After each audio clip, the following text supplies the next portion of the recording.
আসসালামু আলাইকুম প্রিয় দর্শক, আপনারা ইতিমধ্যে জেনেছেন যে অভিযান 10 লঞ্চ অগ্নিকাণ্ডে শত শত যাত্রী পুড়ে ছাইছেই হয়েছে। আমরা যে ব্যক্তিকে দেখতে পাচ্ছেন ইনিও ওই সময় লঞ্চে ছিলেন। তার বেঁচে যাওয়ার কারণ এবং বেঁচে গেছেন সেই বিষয় নিয়ে গুরুত্বপূর্ণ আলোচনা পেশ করবেন আপনাদের সামনে। আপনার নাম কি?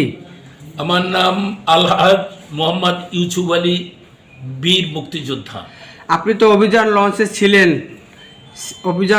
ছিলেন এবং কয়তলায় ছিলেন, কোন স্থানে, সেই বিষয় নিয়ে বিস্তারিত কথা বলুন। আমি অভিযান লঞ্চে 2 তলায় 212 নম্বর কেবিন সিঙ্গেল কেবিনে অবস্থান করতেছিলাম। রাত্র 3টার দিকে লঞ্চের মেশিন রুম থেকেই আগুন ধরল। লোকজনের সরগোল শুনে সিটকেরি খুলে আমি বের হয়ে লঞ্চের কিনারে তাকিয়ে দেখলাম, পিছন রুমে মেশিন রুমের দিকে তাকিয়ে দেখলাম যে ধোঁয়া উঠতেছে। তাহলে আগুনের পূর্বাভাস ধোঁয়া। আমি আবার আমার কেবিনে ব্যাক করে মোবাইল টিপে আমার ব্যাগটা নিয়ে লঞ্চের আর নিতে গেলাম। লোকজন উপস্থিতি দেখলাম চতুর্দিক 2 তলা 3 তলা 4 তলা থেকে লাফাই লাফাই মানুষ নদীতে পড়তেছেন। আমি ওখানে আর নিতে গিয়ে বললাম যে ভাইরা বাবারা, এই বিপদের সময় আল্লাহর খাস মেহেরবানি ছাড়া বাঁচার কোনো আমাদের উপায় নাই। আমরা সমস্যারে সবাই দোয়া ইউনুসের আমল করতে থাকি। এই দোয়া ইউনুস আমল করতেছিলাম, লা ইলাহা ইল্লা আনতা সুবহানাকা ইন্নী কুনতু মিনাজ জালিমিন। এই দোয়া ইউনুসের আমল করতে করতে 15 থেকে 20 দেখলাম পিছন থেকে ধোঁয়া কেরোসিন এসে আমাদেরকে আচ্ছাদিত করে ফেললো। শ্বাসরুদ্ধ হওয়ার উপক্রম হইল। এরপর পাশে তাকিয়ে দেখলাম যে কেবা কারা লঞ্চটা দিগলা পুরো লঞ্চটা কিনারে চেপে গেছে। আমার হাতে আমার ব্যাগ ছিল, আমি ফিক মেরে ব্যাগটা কিনারে পাঠাইলাম।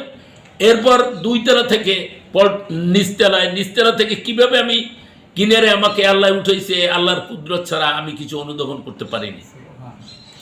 আপনি কি একাই ছিলেন? আমি সিঙ্গেল কেবিনে একাই ছিলাম। তো মানুষজন যে লঞ্চ থেকে লাফিয়ে পড়েছে এবং অনেকেই কেবিনের ভিতরে যারা ছিল বা ফ্ল্যাটে ছিল তারা পুড়ছে, সেই বিষয়কে আপনি নিজ চোখে দেখছেন? হ্যাঁ, তা তো বুড়ি বুড়ি লোককে দেখেছি। আপনি ছিলেন কোন তলায়? আমি ছিলাম 2 তলায় সিঙ্গেল কেবিনে, 212 নম্বর কেবিন। ওখান থেকে যে নদীর তীরে কিভাবে আসলেন সেটা আপনার কিছু মনে নেই? না, সেটা আমি বলতে পারি একদম কিছুই মনে নেই? আমার মনে আছে এতটুকু, আমি দোয়া ইউনুসের আমল করতেছি। হ্যাঁ, কিন্তু নামার ঘটনা মনে নেই? না না, এটা আমি কিছু বলতে পারি। তবে আমার ব্যাগটা যে আমি ফিক মেরে কিনারে উঠেছি এটা আমার মনে আছে, এবং ব্যাগটা কিনারে উঠে আমার ব্যাগটা স্বাভাবিক অবস্থায় পেয়েছি। সেই লঞ্চে আপনার কোনো আত্মীয় স্বজন আছে কিনা? না, আমার কোনো আত্মীয় স্বজন ছিলেন। আপনি কোন জায়গা দিয়ে লঞ্চে উঠছিলেন এবং কোথায় যাবেন? ঢাকা সদরঘাট থেকে আমি আমিরুল মুজাহিদিন, আমাদের নোয়াখালী টাওয়ার ইসলামী আন্দোলনের অফিসে ইসলামী মুক্তিযোদ্ধা আন্দোলনের সম্বর্ধনা অনুষ্ঠান ছিল 16ই ডিসেম্বর বিজয় জয়ন্তী উপলক্ষে। সেখানে আমি অংশগ্রহণ করেছিলাম। আমিরুল মুজাহিদিন সেখানে সভাপতিত্ব করেছেন।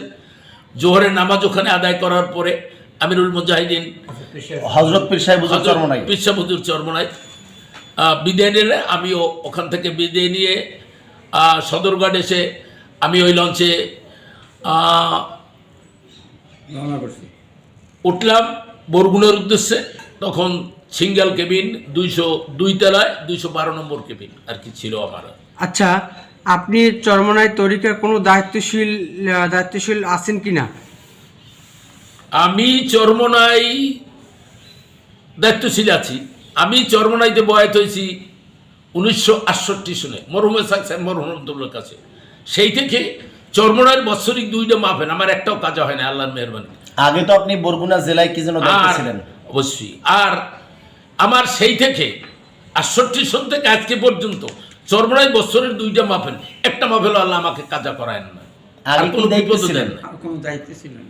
দায়িত্ব জেলা কমিটির বহুত বছর জয়েন্ট সেক্রেটারি ছিলাম, বাংলাদেশ মুজাহিদ বরগুনা জেলা শাখা। আমার বাড়ি বরগুনা 2 নং গৌরীচান্না ইউনিয়ন।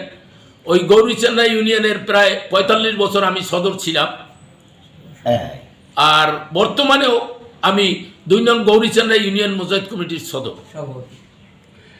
শুক্রিয়া জানাই আপনার মূল্যবান কথা বলার জন্য।